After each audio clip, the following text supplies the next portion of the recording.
హైడ్రా హైడ్రా హైడ్రా హైడ్రా పేరు వినబడితే చాలు కబ్జాలు చేసేటోళ్లకు సల్ల చెమటలు పడుతున్నాయి.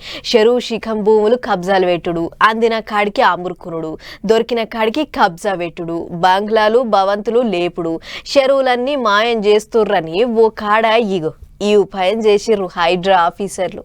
రైట్, మీదికెంచి చూస్తే ఏం అర్థమైతలేదు కదా.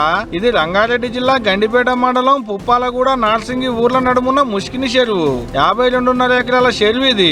మొత్తం కబ్జాలు పెట్టి కథం చేయాలని చూస్తున్నట భూముల దొంగలు. సీదా పోయి పాకేస్తే కాదని ఇట్లా గుడిసెలేసిళ్ళు అనేది హైడ్రా ఆఫీసర్లు అంటున్న మాట. ఇంకేముంది, ఇగో ఇట్లా బుల్డోజర్లు దింపిళ్ళు, గుడిసెలు లేపేసిళ్ళు, చుట్టూ పెన్సింగ్ తిప్పిళ్ళు.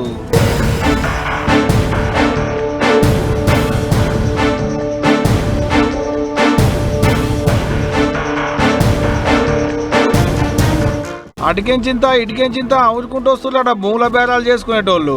వరద నీళ్లు చెరువులకు రాకుంటుండేందుకు నడిమిట్లకెంచి కట్టబోయాలని ఉపాయం చేస్తున్నట. అడ్డంగా కట్టగడితే చెర్లకు నీళ్లు రావు, నీళ్లు లేకుంటే కబ్జా పెట్టొచ్చు, దొరికిన కాడికి కమాయించొచ్చు అనేది భూముల దొంగల ఆపోచన. మళ్ళా కొద్ది కూడా కాదు, 34.5 ఎకరాల చెరువును మింగాలని చూస్తుంటే చూడు లీగి ఎట్టుందో కథ.